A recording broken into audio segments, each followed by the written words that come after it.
The shift everyone's been talking about, anticipating, wondering, and even worrying about. Well, it's here. Yet prices did not drop, at least not significantly. And I will tell you about that next. Hey, friends and neighbors in Charlotte, this is Becky McCulley. I'm a local realtor and resident of Charlotte. The media has portrayed the real estate market as a huge crisis situation.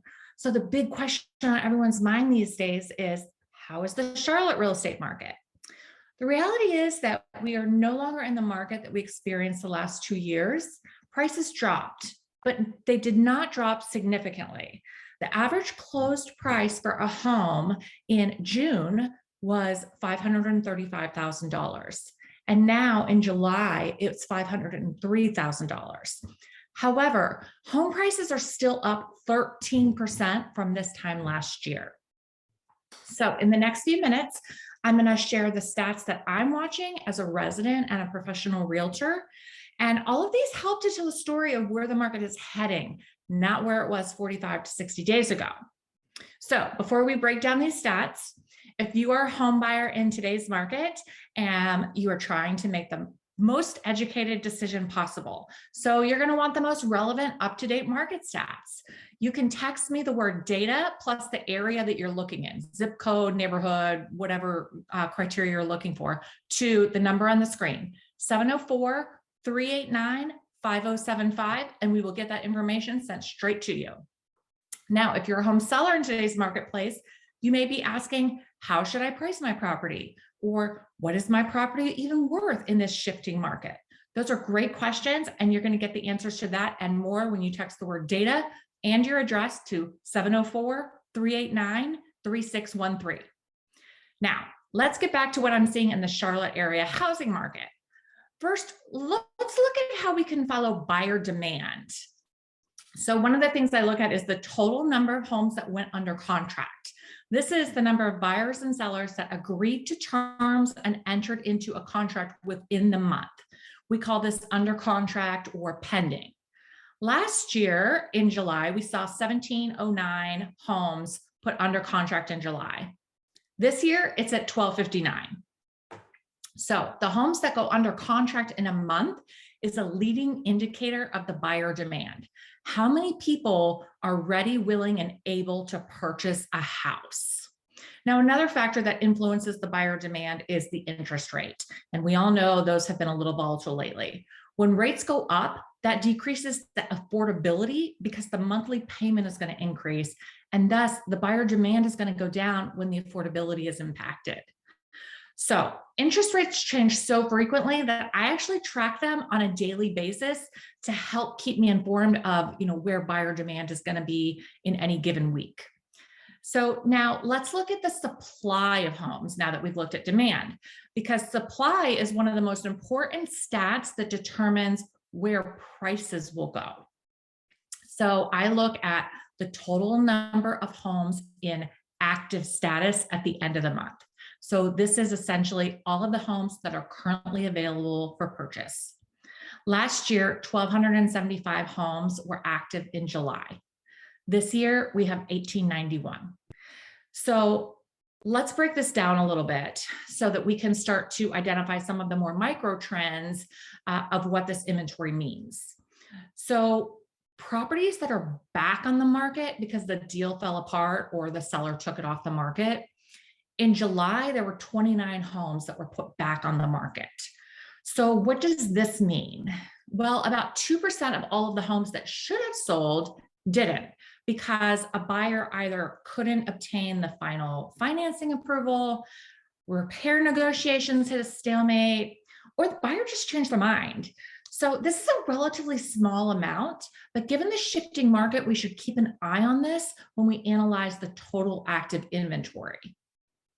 Now, let's look at active listings that decided to reduce their price.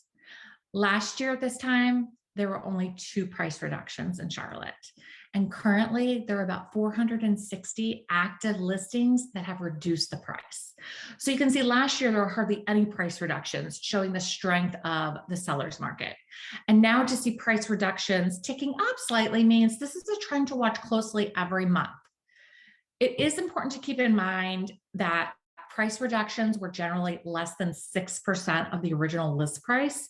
So we're not seeing a significant decline. Homes, have been appreciating 2 to 3% per month over the last few years. And while we still have price appreciation this year, we expect to see it land at around 10% for the entire calendar year. So finally, let's talk about the housing absorption rate. We often see absorption rates expressed in terms of months. In other words, it's the number of months it would take to sell all of the homes that are currently available and for sale under the current conditions. Absorption rates are an important metric for both buyers and sellers. They can indicate how long the home will be on the market by comparing it to the rate which similar homes are selling. It can also play into the price of the home. A home in a market with a high absorption rate will command a higher price than the same home in a market with a low absorption rate, which is what we've seen over the past few years. For sellers, the absorption rate can help us to know how to best price a property. For buyers, the absorption rate can help us know how negotiable a list price is likely to be and how likely the seller might be to allow certain concessions. The National Association of Realtors defines a seller's market as one where there are fewer than 6 months of inventory, and a buyer's market as one where there's 6 months or more of inventory. Of course, every market is different, but we tend to think of this as 1 to 4 months of inventory is a seller's market, 5 to 6 months of inventory is balanced or a neutral market, and 7 or more months of inventory available is typically a buyer's market. Currently, we're seeing 1.3 months supply of inventory in July. Last year, we had 0.8 months supply of inventory. So as you can see, this is still a strong seller's market. The absorption rate is important because it helps us to see the current levels of supply and demand and where pricing is headed. So this is how I track the housing market in Charlotte to see where we've been, where we are, and where I expect things to go. So if you're a seller, the challenge is to be really mindful that homes are priced for the very local market. You need to track the trends and monitor how changes in interest rates change buyer behavior. Homes can't garner the same bidding wars that we saw earlier this year. Pricing can be tough, especially when sellers are stuck on what their neighbor's house sold for in the spring. Even using comparables from 2 to 3 months ago could result in overpricing a home due to the softening in our market. So what does this mean for home buyers? The number of new listings coming on the market is down, and the number of homes that went under contract or pending is down for a roughly 16% net increase of available homes for sale.